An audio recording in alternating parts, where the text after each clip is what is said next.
तो अब हम लोग चलते हैं आज का अध्याय जो रहेगा, आज का अध्याय में रहेगा मध्यकालीन इतिहास। मध्यकालीन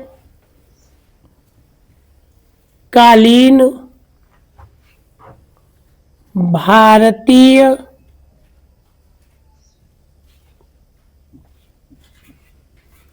आर्य भाषा।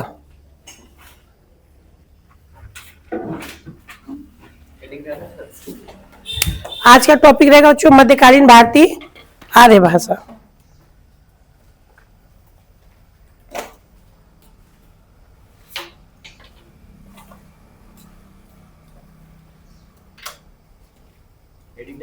डालिए।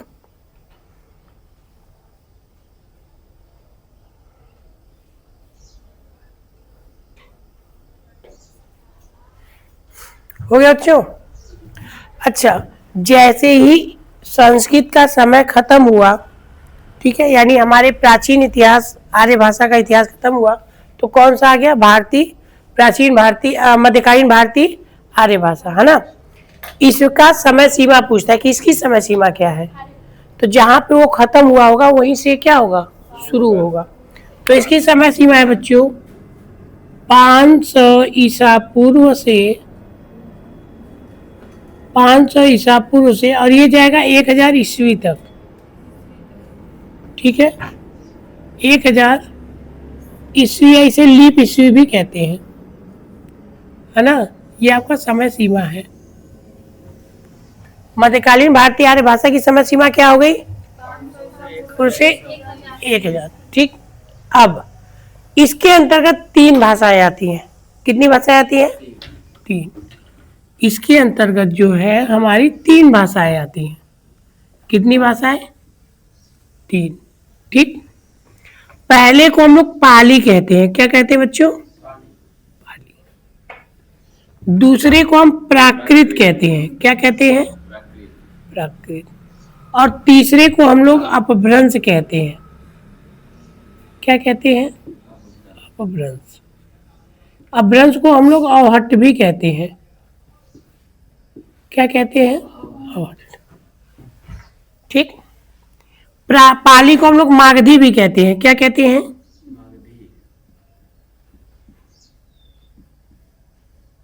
ठीक। अब हम लोग इससे संबंधित इनकी समयावधि भी होगी, जैसे उसके तब यहीं से हम लोग शुरू करेंगे। तो 500 ईसा पूर्व से,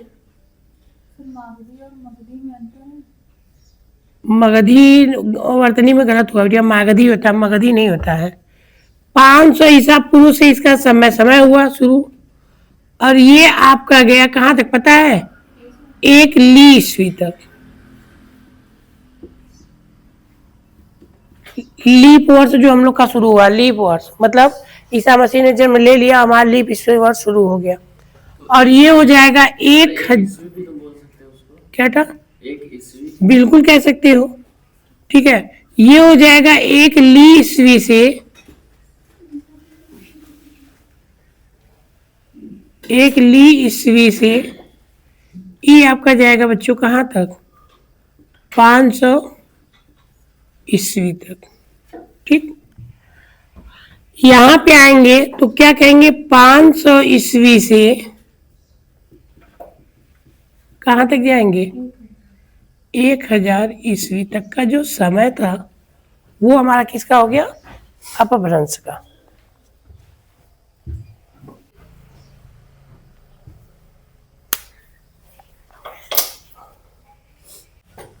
चलिए अब हम लोग इसमें चर्चा करते हैं सबसे पाली के बारे में, है ना। इस समय एक धर्म चला जिसे हम लोग बौद्ध धर्म कहते हैं। क्या कहते हैं? बौद्ध धर्म। और संस्कृत के बाद ये पहली आई, तो ये थोड़ा सा इसको एक और चीज से देख लेंगे। इसे प्राकृतिक के पूर्व होता है तो इसे हम लोग पूर्व प्राकृतिक भी कहते हैं। पाली को ही हम लोग क्या कहते हैं बच्चों? पूर्व प्राकृतिक भाषा कहते हैं, है ना। इसे प्राकृत कहते हैं या इसे मध्य प्राकृतिक कहते हैं। या तो इसे आप प्राकृत कहिए या तो क्या कह सकते हैं? मध्य प्राकृत। और ये अपभ्रंश जो है प्राकृत के बाद है, इसलिए इसे हम लोग उत्तर प्राकृत भाषा भी कहते हैं। ये भी कभी कभी आपके क्रम में दे करके पूछ देता है, ठीक है, कि कौन पूर्व प्राकृत है, कौन मध्य प्राकृत है, कौन उत्तर प्राकृत है ना। अच्छा, संस्कृत के बाद पाली आया, इसलिए इसे देश की प्रथम भाषा कहते हैं। आपसे पूछ सकता है कि देश की प्रथम भाषा क्या है। देश की प्रथम भाषा क्या है, अगर आपसे ये प्रश्न आए तो आप कह सकते हैं पाली को देश की प्रथम भाषा भी कहा गया। अगर ये प्रथम हो गया तो ये क्या हो जाएगा, द्वितीय। सर संस्कृत को भाषा नहीं माना जाता है। किसको, संस्कृत को क्यों नहीं माना जाता है? तो फिर इसे प्रथम भाषा क्यों कहा गया? मतलब संस्कृत मतलब देवी देवताओं की भाषा थी, पहले ही मैंने बताया। तो भाषा तो था, लेकिन जब हम लोग बौद्ध धर्म में आए तो मानवों का जो हुआ, तो इसीलिए देश की प्रथम भाषा इसी को तवज्जो दिया गया। किसको, पाली को, संस्कृत को नहीं दिया गया, है ना। देश की कौन सी भाषा ये हो गई, द्वितीय भाषा, ठीक। इसे पाली को संस्कृत का अपभ्रंश भी कहते हैं। पाली को हम लोग संस्कृत का क्या कहते हैं। आपसे पूछेगा कि संस्कृत का अपभ्रंश मतलब जब संस्कृत परिवर्तित हुई, है ना, जब संस्कृत आपका परिवर्तित हुआ तो कौन सी भाषा बनी। तो जब संस्कृत परिवर्तित हुआ तो कौन सी भाषा बनी, पाली। तो इसे संस्कृत का क्या कहते हैं, अपभ्रंश।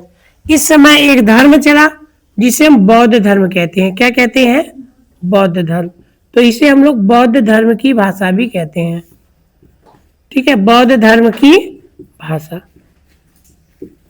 इसे हम लोग बौद्ध धर्म की भाषा भी कहते हैं।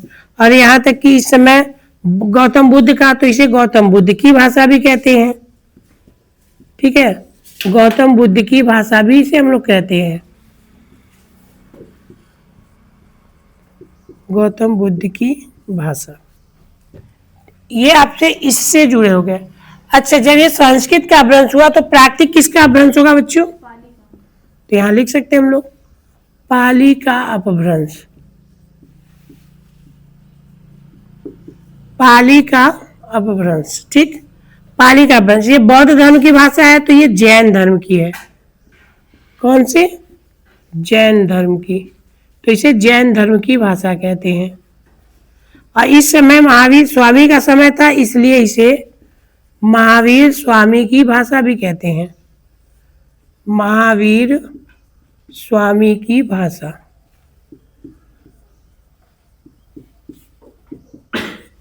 ठीक। अपभ्रंश को हम लोग उत्तर प्राकृत कहते हैं, देश की तृतीय भाषा कहते हैं, देश की तृतीय भाषा भी कहते हैं इसे। इसे पाली का अपभ्रंश, तो इसे आप प्राकृत का अपभ्रंश ना, प्राकृत का भी अपभ्रंश कह सकते हैं इसे, प्राकृत, इसे प्राकृत का, वैसे तो इसका नाम ही अपभ्रंश है। अपभ्रंश का शाब्दिक अर्थ होता है जो अपने से भ्रष्ट हो, अपने से क्या हो, भ्रष्ट हो, जो बिगड़ा हुआ हो, ठीक है, जो अपने से ही भ्रष्ट हो, बिगड़ा हुआ हो, इसीलिए कहते हैं बिगड़ा हुआ रूप। अपभ्रंश का शाब्दिक अर्थ कहता है बिगड़ा हुआ रूप, ठीक। जैसे हम लोग शुरू में पढ़ते हैं तो तत्सम तद्भव पढ़ते हैं, क्या पढ़ते हैं, तत्सम। तो तत्सम संस्कृत के रहते हैं और तद्भव हमारे अपभ्रंश से संबंधित या हिंदी में प्रयोग होते हैं। तो इसीलिए यहाँ इसे जो है अपभ्रंश को हम लोग हिंदी की जननी कहते हैं। क्या कहते हैं, हिंदी की जननी। पूछा जाएगा कि हिंदी की उत्पत्ति किससे हुई है, तो क्या कहेंगे, अपभ्रंश से। हिंदी की उत्पत्ति किससे हुई है, अपभ्रंश से, ठीक। तो ये आपके इससे कुछ रिलेटेड आपके एक लाइन प्रश्न में भी ये सब आपके आते रहते हैं। हिंदी की जननी कौन है, हिंदी की उत्पत्ति किससे हुई है, ये सब यदि आपसे प्रश्न है तो आप सब इन सबको कर सकते हैं, ठीक है। ये कुछ आपके महत्वपूर्ण बिंदु टाइप के हैं जो आपके पूछता है। गौतम बुद्ध ने अपना उपदेश किस भाषा में दिया, पाली भाषा में दिया। कहाँ दिया, सारनाथ में। कहाँ दिया, सारनाथ में। ये सब भी प्रश्न आपके आ सकते हैं, वो इतिहास संबंधित है, कह सकते हैं।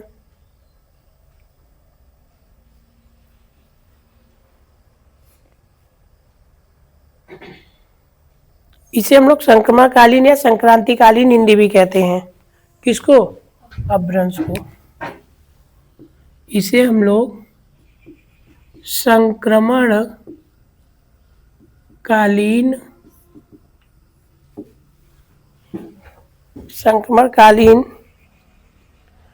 और संक्रांतिकालीन हिंदी भी कहते हैं। संक्रांतिकालीन हिंदी भी कहते हैं। अब हम लोग आते हैं इसके बाद की कड़ी में, जिसे हम लोग कौन सी हिंदी कहते हैं? बताइए, क्या कहेंगे? आधुनिक भारतीय आर्य भाषा। पहला विभाजन आप देख चुके हैं, ये कौन सा विभाजन था? दूसरा। और ये कौन सा विभाजन है? चलिए, वैसे हम लोग को हिंदी में हिंदी गिनती का प्रयोग करना चाहिए। ठीक, दूसरा ये हो गया। तीसरा आपका क्या हो जाएगा? आधुनिक भारतीय आर्य भाषा। ठीक है बच्चों, इसकी समस्या आप ही लोग बता दीजिए। अब तो जान ही चुके हैं। कहाँ शुरू करेंगे? 1000 ईस्वी शुरू करेंगे और कहाँ तक ले जाएंगे? 1000 से अब तक का जो समय है, ठीक है, उसे हम लोग आधुनिक हिंदी में रखते हैं। इसके अंतर्गत एक भाषा आती है जिसे हम लोग क्या कहते हैं बच्चों? हिंदी कहते हैं। क्या कहते हैं? हिंदी। इसके अंतर्गत हिंदी आती है ना। अच्छा, हिंदी को भी 3 भागों में बांट दिया गया। कितने भागों बच्चों? 3 भागों में। ठीक है, पहले को नाम दिया गया प्राचीन हिंदी,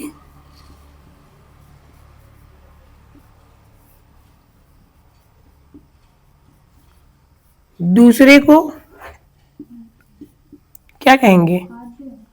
नहीं बेटा, जो उसको कर रही हो ऊपर, मध्यकालीन हिंदी, और तीसरे को हम लोग क्या कहेंगे बच्चों? आधुनिक हिंदी।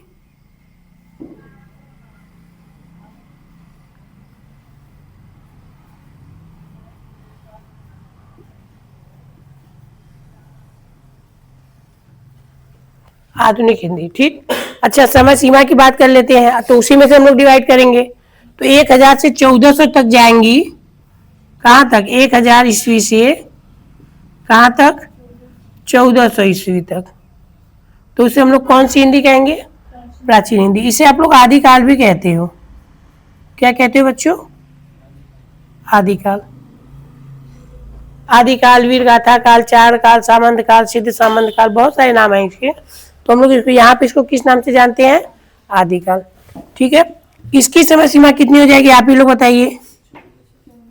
1400 से कहाँ? 1850। 1400 ईस्वी से कहाँ तक जाएंगे? 1850 तक का समय। इसे हम लोग एक नाम से जानते हैं। कौन सा काल यहाँ पे आया बच्चों? कौन सा काल आया? मध्यकालीन में कौन सा पढ़ते हैं हम लोग? भक्ति काल। इसी में रीति काल भी आप पढ़ सकती हैं। भक्ति काल, रीति काल जो आपके इसी में आते हैं। ठीक है, भक्ति और रीति किसके अंतर्गत आते हैं? मध्य में आते हैं, है ना।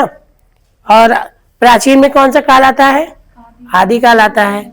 ठीक है, देखो जब आप इनका जीवन परिचय है कबीर उबीर का, देखो 1398 ऐसे ऐसे मैक्सिमम शुरू होता है। तो समय सीमा वही एक आधार है। रामचंद्र शुक्ल के अनुसार काल विभाजन का समय है। आचार्य रामचंद्र शुक्ल के अनुसार ये काल विभाजन है, ये जो काल विभाजन आप देख रहे हैं। ठीक है, अब ये बता दीजिए आप लोग इसका समय सीमा। 1850 ईस्वी से कहाँ तक जाएंगे? अब तक। इसे हम लोग गद्यकाल कहते हैं। क्या कहते हैं? इसे क्या कहते हैं? गद्यकाल। आधुनिक गद्यकाल भी कह सकते हैं। इसमें गद्य की प्रमुख विधाएं, कहानी, उपन्यास, संस्मरण, रेखाचित्र, सारी चीजें आ जाएंगी। ठीक है, इसमें भक्ति काल की रचनाएं आती हैं, रीति काल की रचनाएं आती हैं, इसमें आदिकाल की रचनाएं आती हैं। ये नोट कर लीजिए, ये हमारा इतिहास हो गया। अब हम लोग इसके आगे चलते अपभ्रंश के भेद और उनके बोलियों पर आएंगे, है ना। नोट करिए, आगे चला जाए। अब जो आपका प्रश्न आता है वो आता है अपभ्रंश के भेद से शुरू करता है कि अपभ्रंश के कितने भेद होते हैं। तो वैसे तो अपभ्रंश के कुल 7 भेद देखे गए हैं, लेकिन इसमें मुख्य 5 माने गए हैं। कितने?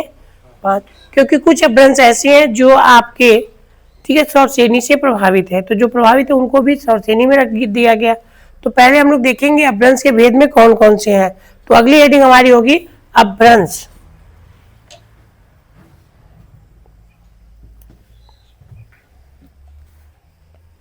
अगली हेडिंग अपभ्रंश लिखेंगे। अपभ्रंश शब्द दो शब्दों से मिलकर बना है। अपभ्रंश शब्द दो शब्दों से मिलकर बना है।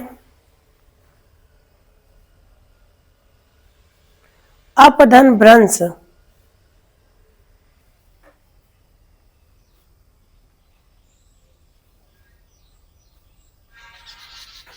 अपधन भ्रंश, जहां अप का अर्थ है अपने से, अपने से, और भ्रंश का अर्थ है बिगड़ा हुआ।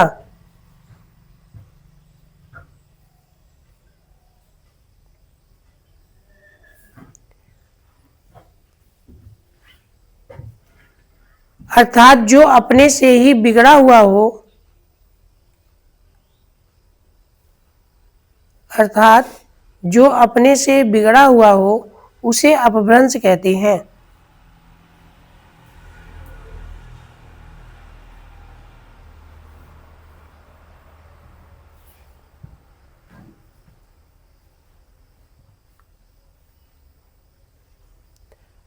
लिखेंगे अपभ्रंश के प्रणेता,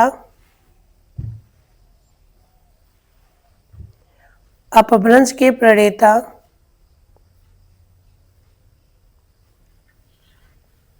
कोष्टक में वाल्मीकि, अपभ्रंश के वाल्मीकि, वाल्मीकि सही लिखे हैं? सही है ना? कहाँ सही है? सही है। इतना बार लिखवाए हैं फिर भी वाल्मीकि। पहले क्या होगी, बड़ी फिर छोटी, नहीं बताए थे? वर्तनी में मैंने लिखवाया भी है, लेकिन अभी आप पुराने को ढो रहे हैं, तो आपने सुधार क्या किया? पूछेगा कि अपभ्रंश का वाल्मीकि कौन है, ये प्रश्न पूछता है। अपभ्रंश का वाल्मीकि, अपभ्रंश का वाल्मीकि किसे कहा गया है, ये प्रश्न पूछेगा। तो अपभ्रंश के वाल्मीकि कौन है पता है? स्वयंभू। लिख लीजिए, अपभ्रंश के वाल्मीकि स्वयंभू है।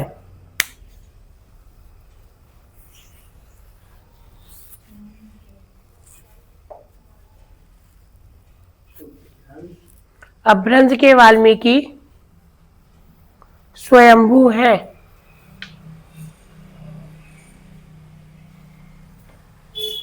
पौम चरयू इनकी रचना है। पौम चरयू, पौम चरयू इनकी रचना है। ये एक बिटिया रचना लिखी है जिसका नाम है पौम चरयू, जिसे हिंदी में हम लोग राम काव्य कहते हैं। क्या कहते हैं बिटिया? राम। अपभ्रंश के वाल्मीकि कौन है? स्वयंभू है। स्वयंभू की रचना का नाम बताइए। पौम चरयू, ठीक है, जो कि क्या है? एक राम काव्य है। इसमें राम की महिमा के बारे में वर्णन किए हुए हैं। ठीक, अब अगली बात आएगी तो अगली हेडिंग डालेंगे अपभ्रंश के भेद। अपभ्रंश के भेद,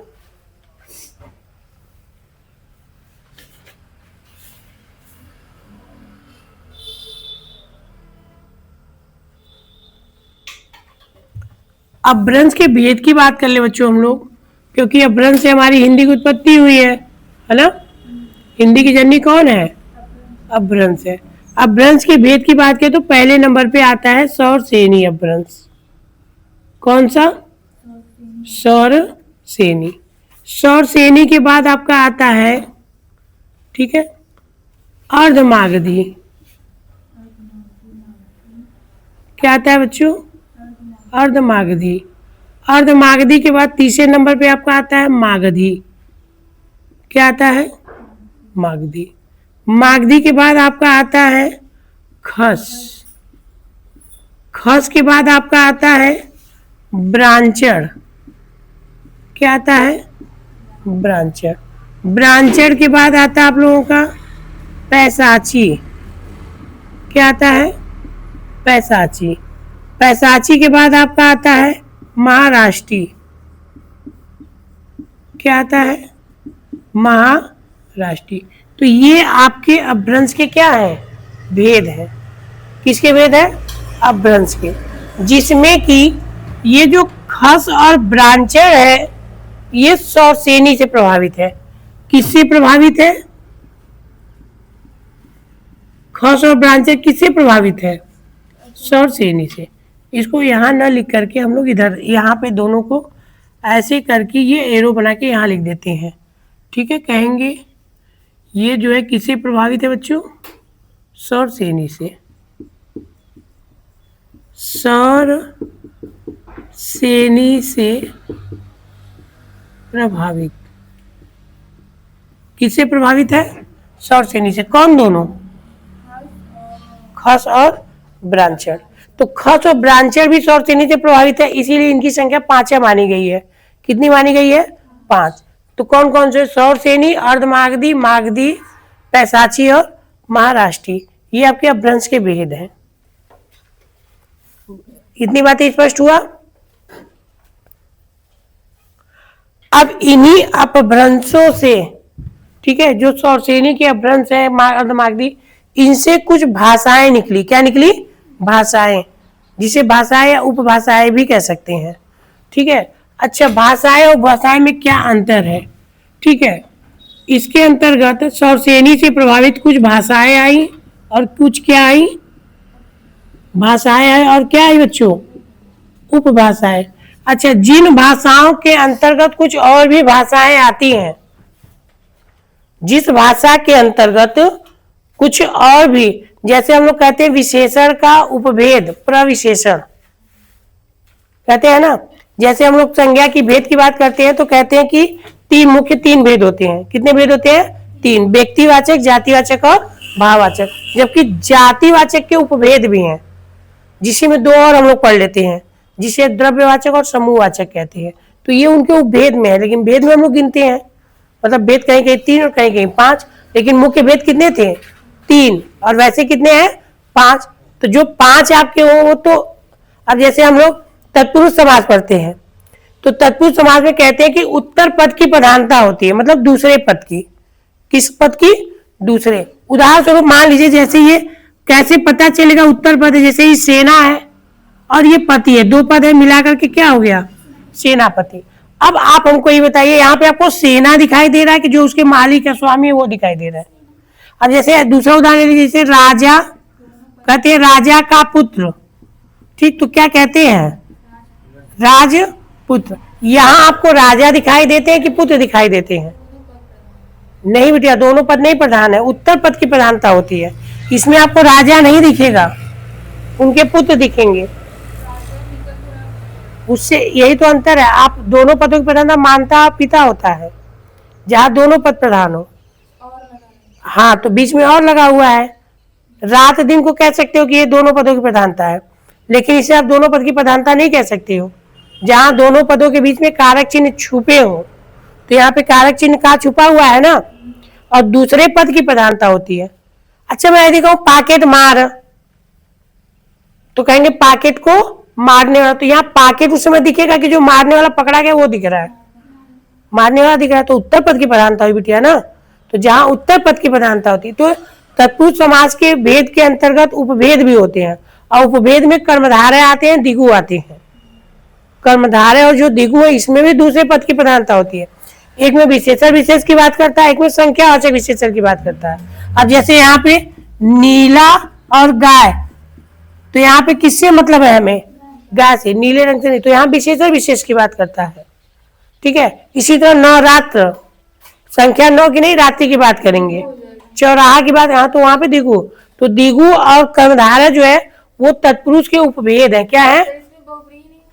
किसमें? नील गाय में ये नीला गाय से बनेगा, नील गाय भी बनाया नहीं है, तो बता रहे कि 2 पद हैं इसमें। तो कहने का मतलब, जब आपके भाषा के अंतर्गत कुछ और भी भाषाएं आएंगी, तो उसी को हम लोग क्या कह देंगे? उपभाषाएं कहेंगे।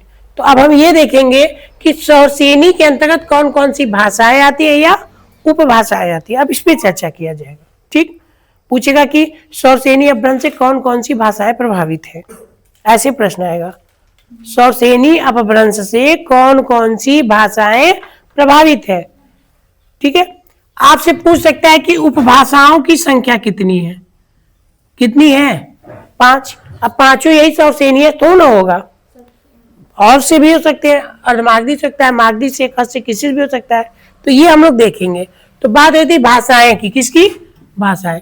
ठीक है, सौरसेनी के अंदर कौन कौन सी भाषाएं आती है, तो इसको कैसे हम लोग याद रखेंगे, क्योंकि हम लोग भूल जाते हैं कि कौन कौन सा आएगा। तो इसके लिए हम लोग एक छोटा सा ट्रिक लगाते हैं।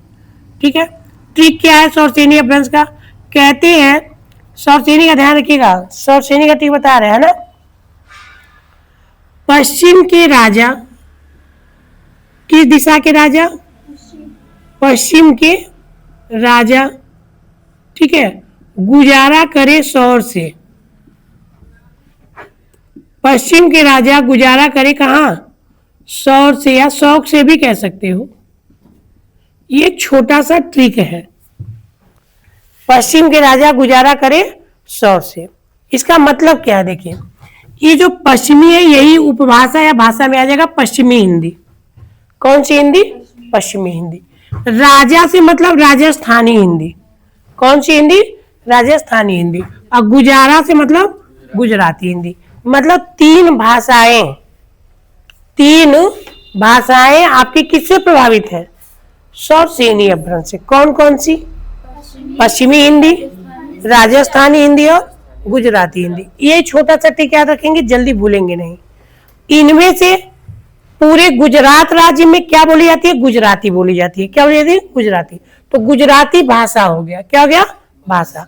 लेकिन पश्चिमी और राजस्थानी में कुछ अन्य अन्य बोलियां भी बोली जाती हैं, अन्य भाषाएं भी बोली जाती हैं। इसीलिए इसे उपभाषा के क्रम में पहला उपभाषा दे दिया गया और इसे दूसरा। यानी सौरसेनी अपभ्रंश के अंतर्गत 2 उपभाषाएं मिल गई हमें, और उपभाषाओं की संख्या कितनी है? 5। तो 2 हम लोग को पता चल गया, एक दिशा और एक राज्य। एक दिशा, दिशा में पश्चिम दिशा, और राज्य राजस्थान, र से राज्य, र से राजस्थान। तो ये आपके 2 हो गए, राजस्थानी हिंदी। ठीक, अब बात आती है कि इसके पश्चिमी हिंदी के अंतर्गत कौन कौन सी बोलियां आती हैं या कौन कौन सी भाषा आती है। ठीक है, और राजस्थानी हिंदी के अंतर्गत कौन कौन सी बोलियां या भाषा आती है। ठीक, इसके अंतर्गत पश्चिमी हिंदी के अंतर्गत 5 बोलियां आती हैं। कितनी बोलियां आती हैं? 5। और राजस्थानी हिंदी के अंतर्गत कितनी बोलियां आती हैं? 4। अब ये कैसे याद रहेंगे? ये भी समस्या है कि ये कैसे रहेंगे, कॉन्सेप्ट में याद कैसे रहेंगे। इसके लिए भी छोटा सा ट्रिक है। कौरव खड़े, ठीक है, कौरव खड़े, ठीक है, बाघ हरी, ब्रज बुंदेली कन्नौजी। कौरव खड़े, बाघ हरी, ब्रज बुंदेली कन्नौजी। कौरव खड़े, बाघ हरी, ब्रज बुंदेली कन्नौजी। इसका मतलब क्या है? आइए हम लोग इसका मतलब देखते हैं। कौरव खड़े, कौरव का मतलब हो गया बच्चों कौरवी हिंदी। कौन सी हिंदी? कौरवी हिंदी। कौरवी हिंदी को ही हम लोग क्या कहते हैं? क्या कहते हैं? पूछेगा खड़ी बोली का दूसरा नाम क्या कहेंगे? कौरवी का दूसरा नाम खड़ी बोली। ठीक, ये देखिए, बाघ का मतलब बच्चों बांगड़ू। बाघ का मतलब बांगड़ू, और बांगड़ू को ही हम लोग क्या कहते हैं? हरियाणवी कहते हैं। ठीक है, बांगड़ू को ही क्या कहते हैं? हरियाणवी। ये तो ब्रज देख ही रहे हो, कौन सी भाषा? ब्रज भाषा। ठीक है, इसे हम लोग काव्य भाषा भी कहते हैं। क्या कहते हैं? काव्य भाषा। ठीक, बुंदेलखंड की भाषा बुंदेली और कन्नौज की भाषा कन्नौजी। क्या ये 5 हम लोग को पता चल गए? बोलिए। पांचों बोलियां पता चला कौन कौन सा है, कौन कौन सा, कौरवी, बांगड़ू, ब्रज, बुंदेली और कन्नौजी। हमने बताया था कितनी बोलियां आएंगी, 5। बोलियों की संख्या 18 होती है। भारतीय संविधान में 18 बोलियों का 22 भाषाओं का समावेश है। ठीक है, अभी हम लोग उसमें थोड़ा पढ़ेंगे तो वहां भी देखेंगे। ठीक है, तो ये आपके सौरसेनी अपभ्रंश है। अब देखिए, सौरसेनी के अंतर्गत आपकी 3 भाषाएं आती हैं, पश्चिमी हिंदी की, राजस्थानी हिंदी की और गुजराती हिंदी की। ठीक, पूछेगा पश्चिमी या सौरसेनी अपभ्रंश से कौन कौन सी बोलियां प्रभावित है या कौन बोली प्रभावित नहीं है, ऐसे भी आपके प्रश्न बनते हैं। तो आपको ये पता होना चाहिए, जब ये पता रहेगा तभी ना आप कर पाएंगे। तो 5 तो ई हो गया और 4 तो और बोली होगा राजस्थानी का। तो राजस्थानी का ट्रिक क्या है, ठीक, तो कहते राजस्थानी का ट्रिक है जय को ढूंढो। किसको ढूंढो, जय को ढूंढो किस दिशा में पता है, पूर्व में। जय को ढूंढो पूर्व में। इसके बाद आप 3 शब्द बोलेंगे, मार, मेवा, माल। जय को ढूंढो पूर्व में, मार, मेवा, माल। क्या मतलब हुआ जय का, जय का मतलब हो गया बच्चों जयपुरी बोली। कौन सी बोली, जयपुरी। जयपुरी को ही हम दुढ़ाड़ी कहते हैं। क्या कहते हैं बच्चों, दुढ़ाड़ी। ठीक, अब ये देखिए, ये पूर्वी राजस्थान में बोला जाता है। दिशा पूछता है बच्चों, कहाँ बोला जाता है, पूर्वी राजस्थान। ठीक, अब ये देखो, मार्च हो गया मारवाड़ी। क्या हो गया, मारवाड़ी। मेवा से क्या हो गया बच्चों, मेवाती।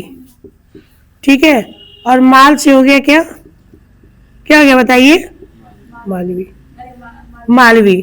ठीक है बच्चों, तो ये देखो, ये पूर्वी राजस्थान, तो मारवाड़ी कहाँ हो जाएगा बताइए, पश्चिमी राजस्थान। क्या हो जाएगा, पश्चिमी। तो दिशा भी बता सकते हैं आप। आपसे प्रश्न कैसे पूछेगा, पूछेगा कि पश्चिमी राजस्थान में कौन सी बोली बोली जाती है, option A, B, C, D. आपको दिशा पता ही नहीं रहेगा तो आप कंफ्यूजन में रहेंगे। तो ये ठीक अगर याद कर रहेंगे तो कॉन्सेप्ट मतलब कॉन्सेप्ट क्लियर रहेगा कि पूरब में ये है, उत्तर में ये कर दीजिए, उत्तरी राजस्थान। और दक्षिण में, दक्षिण राजस्थान में क्या हो जाएगा बताइए, मालवी हो जाएगा। पूछता है ये एग्जाम में कि दक्षिण राजस्थान की कौन सी बोली, ऑप्शन दे देगा जयपुरी, मारवाड़ी, मेवाती है ये। तो ये याद करने के लिए छोटा सा ये ट्रिक है, जय को ढूंढो कहाँ पे, पूर्व में, मार, मेवा, माल। और इसके लिए सौरसेनी के लिए, पश्चिम के राजा गुजारा करे सौर से। ठीक, तो ये आपके इसके अंतर्गत आने वाली बोली। और पश्चिमी हिंदी का ट्रिक ये है आपका, पश्चिमी हिंदी का ट्रिक कौन सा है, ये क्या है बताइए, कौरव, खड़े, बाघ, हरी, ब्रज, बुंदेली, कन्नौजी। बहुत सिंपल है, बहुत ज्यादा कठिन है कि नहीं याद होगा। कौरव, खड़े, बाघ, हरी, ब्रज, बुंदेली, कन्नौजी। कौरवी को ही खड़ी बोली कहते हैं, बांगड़ू को ही हरियारवी कहते हैं, ब्रज, बुंदेली, कन्नौजी एकदम अच्छे से दिख रहा है। अब बात करें तो ये देखिए, ये हो गया 6, ये हो गया 7। किससे, सौरसेनी अपभ्रंश से। तो ये बोलियों का ही पता चल गया कि सब सौरसेनी से प्रभावित है, और ये भाषाओं का ही पता चल गया कि ये सौरसेनी से प्रभावित है। तो 3 भाषाएं हो गई। कौन कौन सी भाषाएं जो है सौरसेनी से प्रभावित है, पश्चिमी हिंदी, राजस्थानी हिंदी, गुजराती हिंदी। और कौन कौन सी बोली सौरसेनी से प्रभावित है, कौरव, खड़े, बाघ, हरी, ब्रज, बुंदेली, कन्नौजी। जय को ढूंढो पूर्व में, मार, मेवा, माल। 2 क्लियर हो गए। तो आज का अध्याय आपका ये रहा, सौरसेनी का पहला। सौरसेनी अपभ्रंश से प्रभावित हम लोग भाषा और बोली देख चुके। कल हम अगले टर्न पर हम लोग क्या देखेंगे, दूसरा अपभ्रंश, अर्धमागधी, मागधी या इनसे संबंधित जो भी चीजें रहेंगी वो देख पाएंगे। ठीक है, आज के लिए इतना ही, धन्यवाद।